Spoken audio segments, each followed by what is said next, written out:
Welcome to the FlameTask instructional video on floor plans.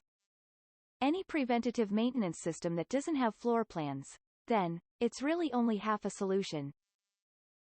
You could, possibly, integrate a high-end mapping solution for $1 million that is overkill, but why would you do that when you can have required mapping functionality included with FlameTask? The purpose of it is to graphically see or set where equipment is located on a floor plan, to be able to find the equipment easier.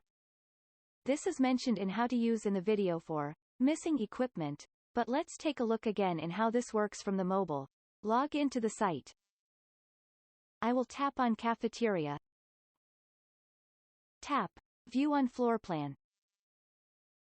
You can see exactly where the equipment should be located on the floor plan. You can drag the floor plan left and right with your finger. Press the back arrow at the upper left of the screen. To actually place the equipment on the floor plan, you must already have the equipment in hand. Scan the barcode of the equipment. Tap Options. Tap on Edit Equipment. The floor plan must already have been scanned in by the system administrator and associated with the site. Use the scroll wheel to select the floor plan that this equipment is on. Tap on Floor Plan Location. The floor plan will open up.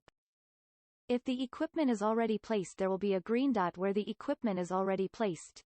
You can scroll around by using your finger to drag left and right. You can place or replace the equipment somewhere on the floor plan just by tapping the spot with your finger.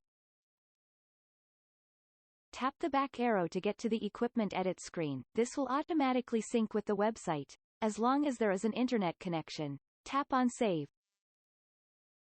Tap on Conference again. Tap View on Floor Plan. Notice the equipment has been moved to the new location. We'll flip over to the web system to do the same thing, but also how to set up the floor plans and associate with a given site. From the web system, click on the site.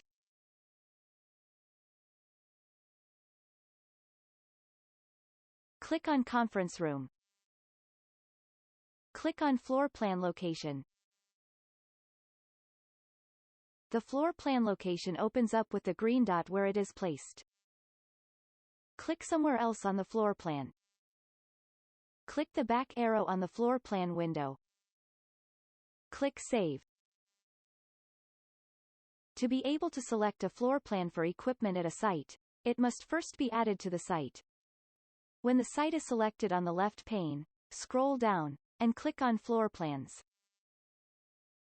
Click on the plus sign to add a floor plan to this site. I'll type in third floor.